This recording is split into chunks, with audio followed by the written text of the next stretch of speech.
আল্লাহর নবীর সাহাবী হযরত আবু হুরায়রা রাদিয়াল্লাহু তাআলা আনহু থেকে অনেকগুলো হাদিস।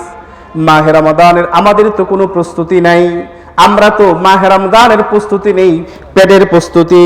ওই যে চিনির কলে আগুন লাগছে, চিনির দাম বাইরা যাবে, এই জন্য পাবলিক রমজান আসার আগেই শরবত খাইতে হবে, এই জন্য চিনি কিনা স্টক করছে। কথা বলেন ঠিক কিনা?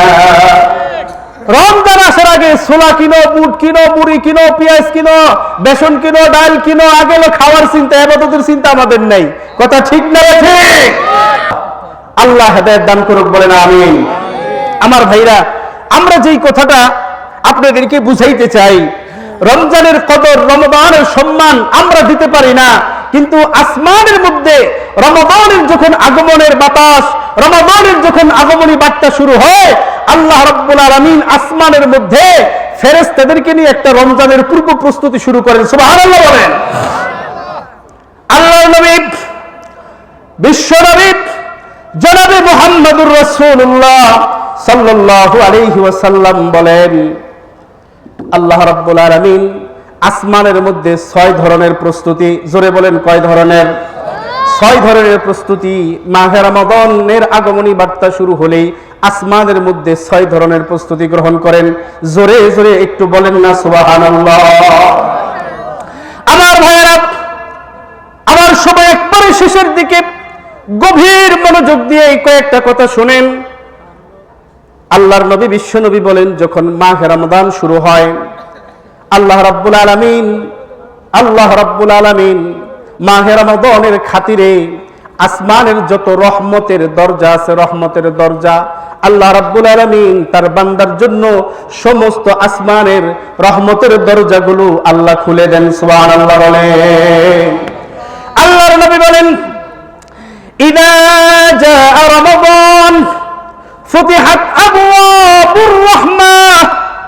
আল্লাহর নবী বলেন, যখন রমাদানের আগমন ঘটে, আল্লাহ রাব্বুল আলামিন আসমানের সমস্ত রহমতের দরজাগুলো খুলে দেন। আর আল্লাহর আদত, আল্লাহর শান হলো, আল্লাহ যখন একটা দরজা রহমতের খুলেন, বান্দার জন্য এই দরজা কখনো আর বন্ধ করে দেন না। সুবহানাল্লাহ। 1 নম্বর রহমতের দরজা খুলে দেন। দ্বিতীয় নম্বরে, ইযা দাখালা রমাদান ফুতিহাত আবওয়াবুল জান্নাহ। আল্লাহু আকবার বলেন। আল্লাহর নবী বলেন, যখন আল্লাহ রাব্বুল আলামিনের এই শ্রেষ্ঠ মাস যখন আগমন করে, প্রবেশ করে, আল্লাহ রাব্বুল আলামিন তার বান্দার জন্য জান্নাতের সমস্ত দরজাগুলো খুলে দেয়। সুবহানাল্লাহ বলেন।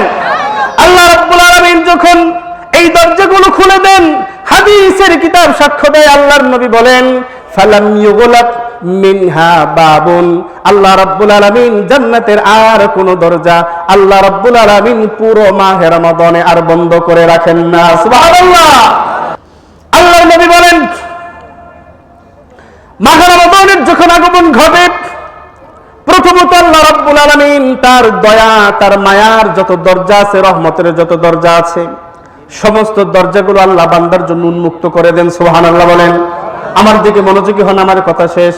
দ্বিতীয় নম্বরে, ইযা দাখালা রমাদান ফুতিহাত আবওয়াবুল জান্নাহ।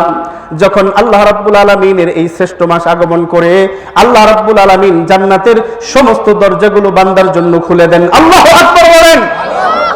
3 নম্বরে, ওয়াগুল্লিকাত আবওয়াবু জাহান্নাম। আল্লাহ রাব্বুল আলামিন মাহে রমাদানের খাতিরে সমস্ত জাহান্নামের দরজাগুলো আল্লাহ বান্দার জন্য ক্লোজ করে দেন। সুবহানাল্লাহ বলেন। তাই ফালান ইউফতাহ মিনহা বাবুন, পুরো মাসে বান্দার জন্য আর একটা জাহান্নামের দরজাও আল্লাহ উন্মুক্ত রাখেন না। আল্লাহু আকবার বলেন। 3 নম্বরে, ওয়াসুলসিলাতি শায়াতিন। এই শ্রেষ্ঠ মাসে, মহান মাসে, বরকতের মাসে যেন বান্দার কোনো ইবাদত বন্দেগীর মধ্যে কেউ খলাল সৃষ্টি করতে না পারে, ত্রুটি সৃষ্টি করতে না পারেন, এই জন্য আল্লাহ রাব্বুল আলামিন শয়তানকে শিকল দিয়া বাঁধেন। শিকল দিয়া, আল্লাহু আকবার বলেন, শিকল দিয়া বাঁধেন। অমারদাতুস শায়াতিন, এবং দুষ্ট শয়তান এবং জিনদের যত ফাঁদ আছে, সমস্ত ফাঁদগুলো বন্ধ করে দেন। নারে তাকবীর। আল্লাহর নবী বলেন, যখন এই মাহে রমাদান আগমন করে, ঊর্ধ্ব জগতে আল্লাহ পাক যে প্রস্তুতি গ্রহণ করেন যে আল্লাহ রাব্বুল আলামিন তার রহমতের দরজাগুলো খুলে দেন, জান্নাতের দরজাগুলো খুলে দেন, জাহান্নামের দরজা বন্ধ করে দেন।